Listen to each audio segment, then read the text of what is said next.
gang gonna bite with another video. I say y'all bite with another video. Make sure you hit that like button, comment, subscribe. Yes, I said subscribe. Turn on your post notifications. It's free. Do it for me. What up, gang? I'm back with another video. Let's get straight into it. But before I get into it, make sure y'all hit that like button. When you hit that like button to help my video and channel grow, I'm gonna give y'all time to hit that like button. And if you're not subscribed to the channel, make sure you subscribe to the channel. I'm on the road to 90K and I need y'all help. All you gotta do is hit that subscribe button. Hey man, let's get into it. Nah, Wack 100 came out and said that your boy BG, B Jizzle, was snitching.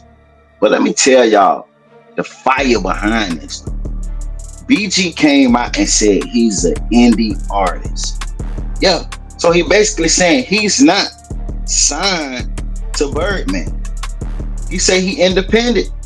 So Wack 100 seen this video and got pissed off and called Birdman and told Birdman, look, B Jizzle just say he an indie artist. He feeling himself. And Wack, you already know Wack gonna do what Wack do. So Wack had to go pull up something on that boy B Jizzle. And this is what he found. He accusing BG of snitching on one of his co-defendants. He went ahead and sent it to 1090, and now we here. But let's check it out, man.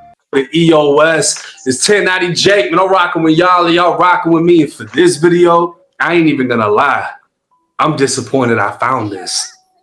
One of the last rappers anyone would have thought would get exposed is now under investigation over snitching accusations. Louisiana legend BG, who was just released from federal prison less than 3 months ago, is now being accused of the unthinkable. Serving 11 of his 14-year sentence, BG has been a staple for gangster rappers holding it down and taking their time to the chin. Interviews with former inmates would describe the rapper walking tall in general population on some of the deadliest federal prison yards. So why all of a sudden is he now being exposed? To fully understand, we'll have to go all the way back to July 16th, 2009. Hey, y'all make sure y'all hit that like button too, man. Make sure y'all hit that like button, subscribe to the channel if you're not subscribed, and share this video. And that's a question too. You got to ask yourself, why now that you feel BG is getting exposed? I don't know. And like I told y'all, it was all love. It was all love until he said he was an indie artist. And now Wack want to put out these allegations that this man told. But let's get into it. Hey, and look, y'all already know my stance. I say I'm tired of calling people a snitch. But I just might have to give my opinion on this one right here. Because y'all already know, man. I'm riding with B Jizzle, man. Like B Jizzle, hey, that's my boy. I can't lie. That's my boy. So let's see what's gonna happen, man. Let's see. Is BG still gonna be my boy at the end of this video or what? It was 7:20 p.m. and the NOPD narcotics unit was on patrol when they observed a white Ford truck traveling at a high rate of speed through the Central City neighborhood of New Orleans. Disregarding a stop sign, detectives conducted a traffic stop, finding much more than they anticipated. They would notice the occupants of the truck were moving erratically inside. Asking them to step out of the vehicle, the driver would be identified as Christopher Dorsey and more commonly known as BG. The front passenger would be identified as Darian Blunt and the back passenger as Kentrell Washington. As Kentrell stepped out of the back of the truck, a detective could observe in plain view a plastic bag appearing to contain marijuana. The bag was partially covered by a t-shirt on the back passenger seat. Washington would be detained as the detective retrieved a large Ziploc bag containing 446 grams of marijuana. Stepping away from the truck, the detective then observed a black barrel protruding from underneath the driver's seat. Immediately upon seeing the officer retrieve the 9mm Beretta 92 FS, Kentrell Washington would state, "That gun and weed is mine." Washington, who was a convicted felon, was then arrested and taken to the 6th District Police Station for booking. Now, after they got pulled out the car, the police have found a gun and some weed. Washington has said the gun and weed is mine. So the person that's in the car with BG has claimed the gun and weed. So let's keep that in mind. He'd again informed NOPD officers, as well as a federal ATF agent named Special Agent Dorick, that the handgun was his and that he had in fact obtained the gun from his girlfriend Trina Jones, who brought him the gun from Houston to New Orleans a month prior. Agent Dorick took possession of the handgun and marijuana while taking custody of Washington and federally arresting him. In addition, both BG and Blunt would testify that BG was driving, Blunt was the front passenger, and Kentrell was in the back. BG and Blunt would testify they were unaware there was a firearm in the vehicle, and they would both confirm the firearm was Washington's, that Washington admitted to officers the firearm was his, and that he obtained the firearm from his girlfriend. So, Washington, when he first got pulled out the car, he said the gun and weed is his. Now, BG and this other person that was in the car is saying the gun and weed is Washington's and he got it from his girlfriend. So for all of them to have the same story, that means 9 times out of 10, they talked about it. Hey, Washington, take this case. Blase, squaze. So as of right now, what's taking place, BG is not snitching. The other guy is not snitching. Because this guy that's in the car with me said he gonna take the charge. Look, all this yours, say it's your girls. Okay, boom. I'm a bun yacht, get a lawyer, blase squaze, right? So as of right now, none of this is snitching. Yeah, hey, yeah, that's homie's own. Yeah, that's it. Yeah, that's it. Like, we already agreed. So far, to me, BG haven't snitched. Y'all get in the comments and tell me, like, if y'all in the car with me, and I say, hey, you gonna take this charge? You say, yeah. So when the police stop us, hey, that ain't mine. Then you say, yeah, that's mine. And then we locked up, hey, yeah, that's his. You know what I'm saying? That brother's on. He got it from his girl. We already discussed that's what's gonna be said. So right there, that's not snitching. That's not snitching. So let's keep going. Washington would be charged the following day on one count of being a felon in possession of a firearm. November 3rd, 2009.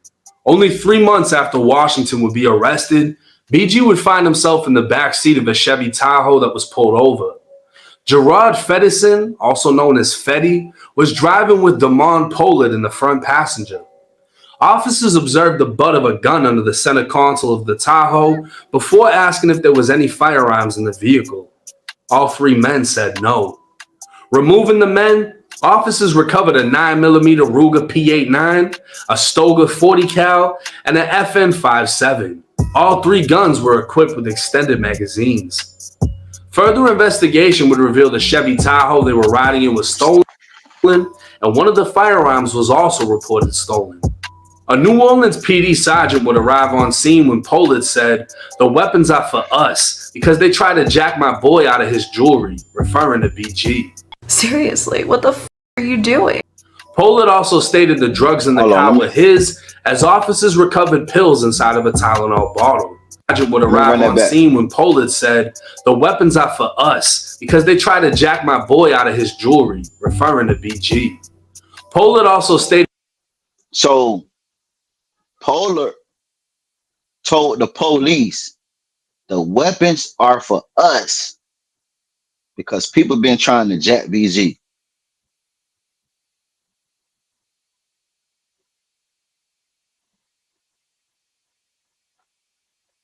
So let me get this straight. Police pull them over. They find guns in the car. Hey, yeah, man, the weapons for us because people been trying to rob my home, but he's a celebrity. Really, nigga? All right, let's see how this play out. Stated the drugs in the car were his, as officers recovered pills inside of a Tylenol bottle. Officers spoke with Fetty, who stated he got the car earlier that day from a guy he knew as Charles. All three men would be placed under arrest. ATF agents would review phone calls made by Fetty in jail. The day after they were arrested, Fetty called his grandmother, who placed him on a three-way with his girlfriend. On the recorded jail call that issues a warning saying the call is recorded, Fetty would tell her he, BG, and Pollard were at a daiquiri shop when they saw the police. Fetty said he forgot about the guns when he jumped in the truck, and when police got behind him, he closed the stash spot. Fetty said, "I keep a gun. I would rather be living than dead." He'd say he needs to talk to BG because the police report said BG threw a gun down, and he said BG's stupid for having a gun on him. Now, y'all already know my stance on people calling from jail and saying incriminating stuff, knowing the phone call is being recorded. I feel anytime a known gang member or a career criminal, meaning I've been to jail multiple times, anytime they call home from jail and they say incriminating stuff on the phone, I feel that they snitching. They just dry snitching. I feel they snitching straight up. It ain't no ifs, ands, or buts about it. Because once I get to jail and once I get on that phone, it reminds me off the rip, hey, this call is being recorded off the rip. And me knowing, because I've been in jail a couple of times, they listen to what we say.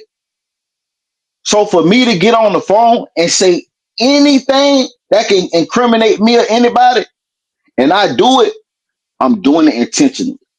That's my stance on it. Straight up. Anybody get on their jail phone and say anything that incriminate themselves or somebody else, they doing it on purpose. They trying to dry snitch, gang, because they know the police gonna hear and find out.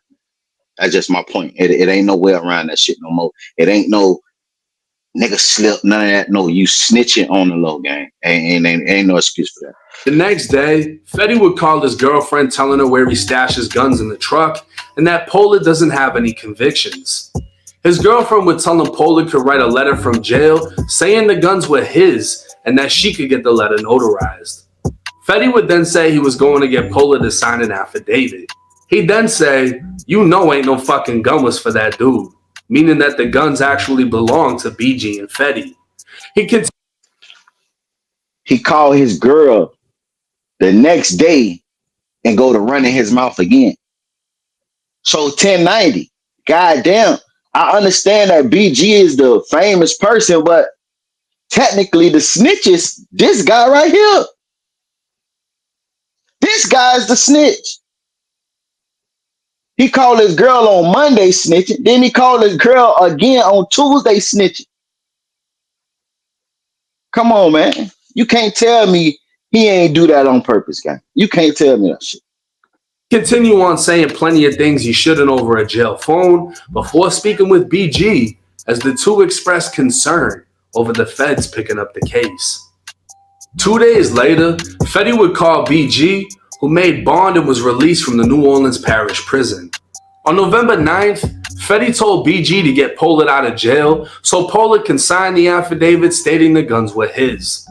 They believed if Pollard took responsibility for the guns, then the charges against them would be dismissed, and because Pollard had no prior convictions, the punishment would be less severe. And let me just say this, man. If he had that idea already, why do he got to call his girl and tell his girl that? Why? Why he couldn't just do what he doing now? Holler at BG when they get out. Hey, go get Pollard, man. Get him out of jail. We gonna bum, bum, bum, bum, bum. That's how you know, man. He's dude sabotaging the case. Dude is telling. Dude is telling, man. Dude is telling by making them phone calls to his girl, knowing the phone call was being recorded. Fetty would reassure BG, telling him he always gets affidavits signed, and as soon as it's signed, he'll be out of jail. Fetty would tell BG to put money on Pollard's bond and make Pollard hustle for the rest. November 24th, 2009. Pollard would sign the false affidavit stating Fetty and BG had no knowledge of the guns or drugs recovered from the vehicle, but witnesses would testify that BG brought him to the location and was with him when he signed the document. Furthermore, a cooperating witness would testify that BG provided money to Fetty while he was in jail and assisted in getting Pollard out of jail so Pollard could sign the fake affidavit. As federal agents continued to investigate, they discovered 3 YouTube videos of BG filmed on the same day. During these videos, BG is with several associates out on the street talking about their lives. In the first video, BG would shout out several incarcerated friends. In the second video, Fetty would pull 2 firearms while BG pulls 1, and Pollard can also be seen pulling a firearm. Who that is? That's Fetty. That's Fetty when you 2 FL. I got the dick on. You know, I got this shit with all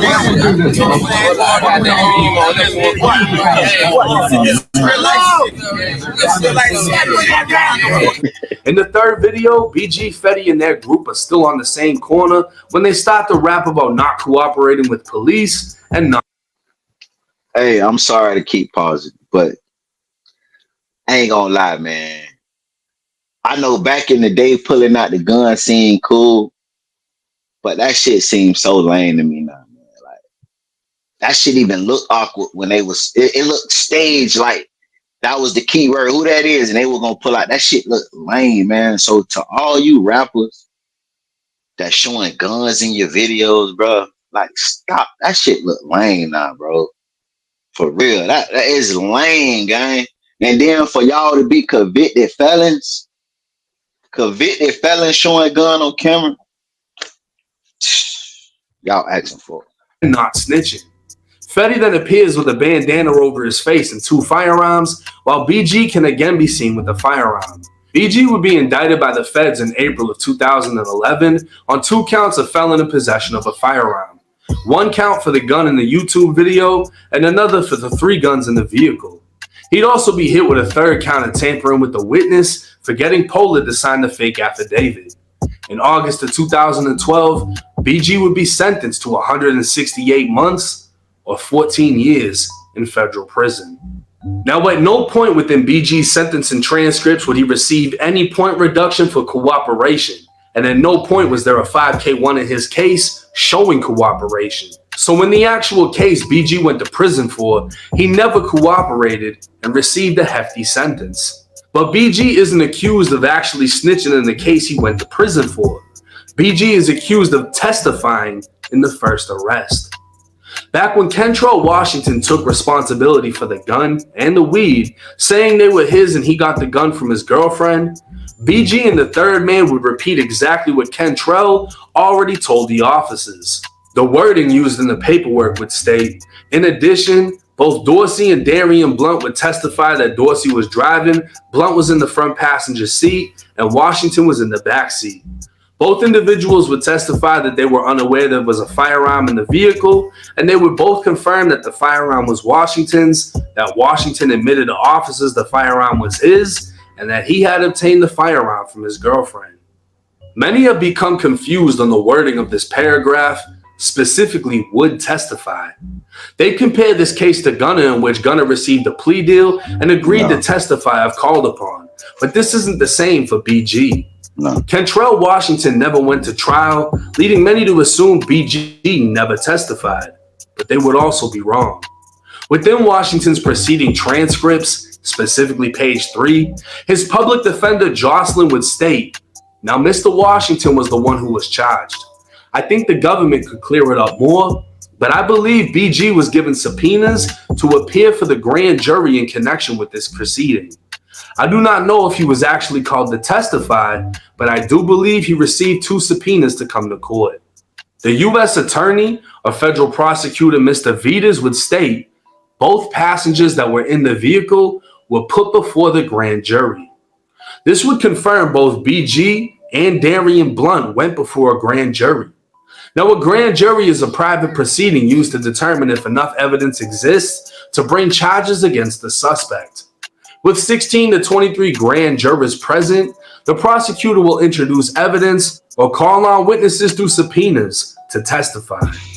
After all evidence and testimony has been heard, the grand jurors will decide whether or not to indict the suspect.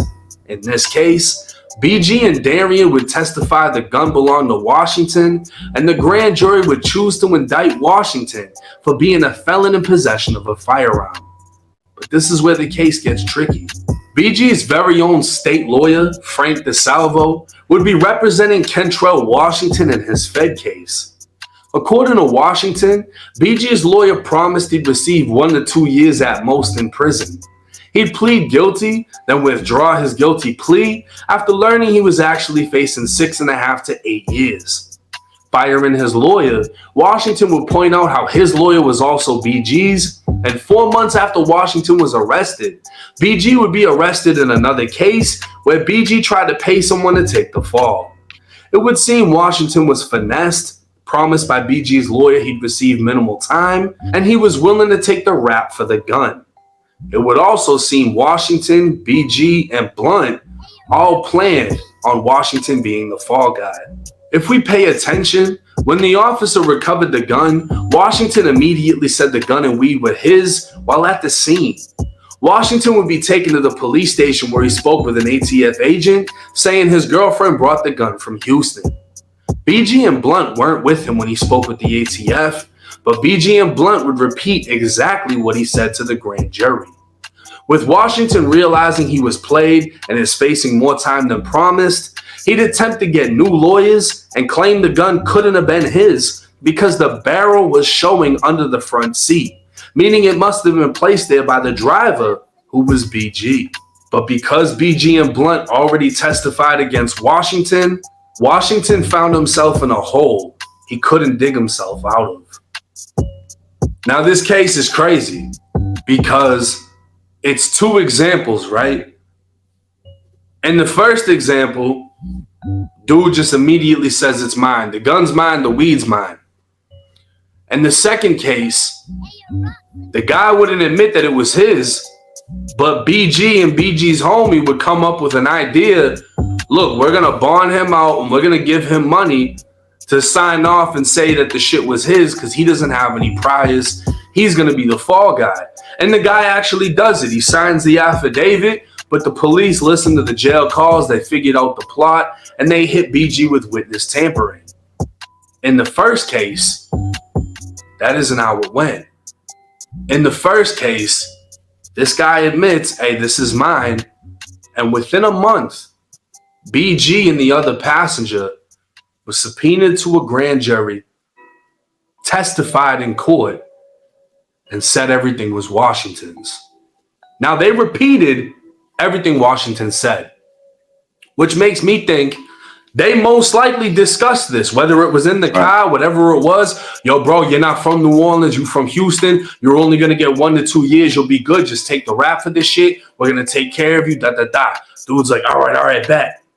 So he takes the charge. He's got BG's lawyer. Who do you think put that together? Most likely BG. He gets BG's lawyer.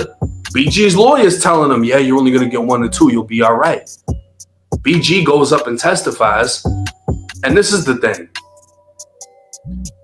If they agreed dude was going to be the fall guy and BG made a statement at the scene, hey, whose gun was it? He just said it was his gun. It's like you can almost go for that because that's cool. The fall guy. That's cool, right? But BG testifying in court. How many rappers do we know that have testified in court? And it hasn't come with a label of being a snitch or a rat. Now, he just asked the question, how many rappers we know that testified in court and hasn't been called a rat? It doesn't matter how many rappers that done testified in court and wasn't called a rat. The key part of this right here is this guy agreed to being the fall guy. He agreed that he was gonna take the charge. Listen, I'm finna stop. I don't even need 1090 no more with this one. This guy agreed to take the charge, right? This guy agreed to take the charge. So anything that I say towards him, it's not snitching because we already came to an agreement that he's gonna take the charge. So, for example, hey, we got pulled over. Hey, bro, it's yours. I'm gonna get you a lawyer. The most you gonna do is 2 years. You good. We get pulled over. That's mine. And then everybody in the car say, yeah, that's his. Now we gotta go to court. We get subpoenaed to go to court to say it's his. Something that we already agreed we was gonna say. So how is that snitching? That ain't snitching, man. Y'all listen, y'all need to stop that. And I feel the only reason why 1090 Jake is even doing this because him and Wack 100 trying to get back cool, man. But y'all get in the comments and tell me what you think, man. Because ain't no way is people looking at this as snitching.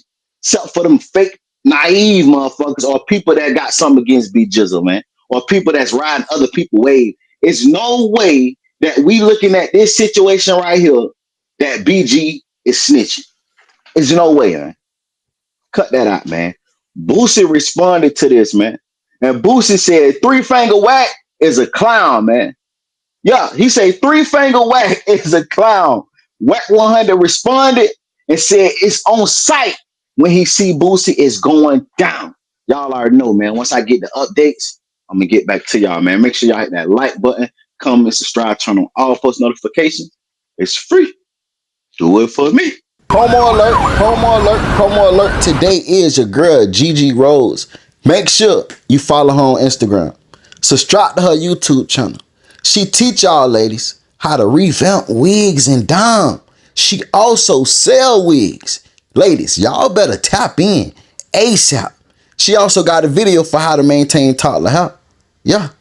So for the moms, the new moms that haven't did this and don't have no experience, there you go. There you go. Make sure y'all subscribe to her channel. Her link will be down in the comment section. I just want y'all to know, man, I'm helping people get monetized. If y'all don't know, man, I be behind the scenes. I be behind the scenes helping these new YouTubers get monetized, helping their channel grow. A lot of people you see I do promo for, I'm behind the scenes helping their channel grow. If you a small YouTuber and you trying to get monetized, you need 1,000 subscribers, you need 4,000 watch hours, hit me up on Instagram at Music101CEO, and we're gonna get the business club, man. I'm gonna put something right here, man. You can see this young lady right here.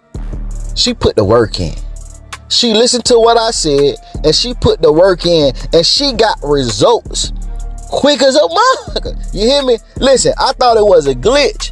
I ain't gonna lie. She is the fastest growing YouTuber that I ever gave advice or help in my life. For real.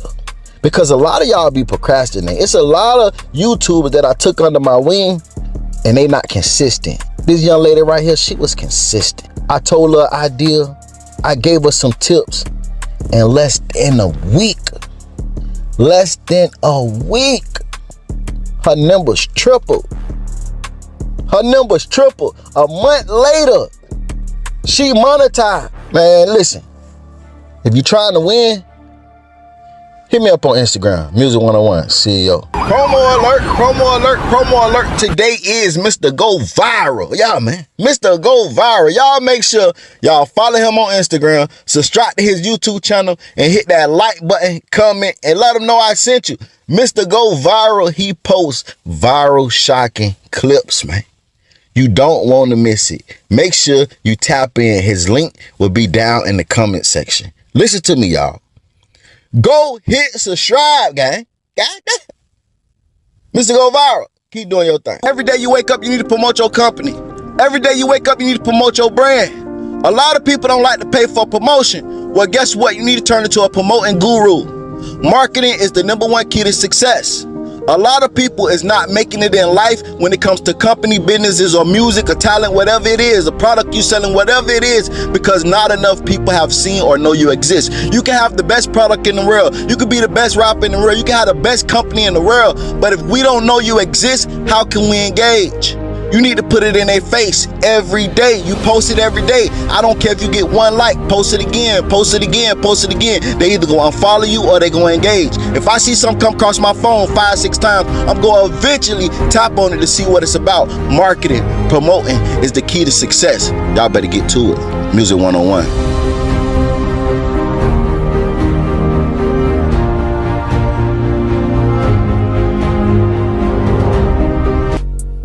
Look down right there to the bottom left and hit that like button for me. Hit that like button right there. I appreciate it. I continue watching. Alert! Promo alert! Listen, if you guys want promo, DM me on Instagram at Music101CEO. Music101CEO. I'm doing $20 promo. For $20, you will get one video promoted on my YouTube channel. For $40, I will promote 3 videos for you on my YouTube channel. $60, I'll promote 6 videos for you on my YouTube channel. And $120, I will promote 12 videos for you on my YouTube channel. You need YouTube promo? You trying to get your business up? You trying to run your numbers up? Hit me up at Music 101 CEO. Hey, you don't want to miss it. The results is great.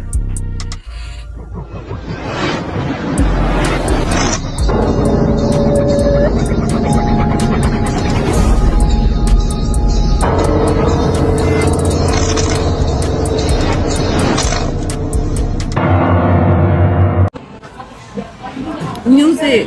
Thank you, Music 101 CEO. Thank you, baby.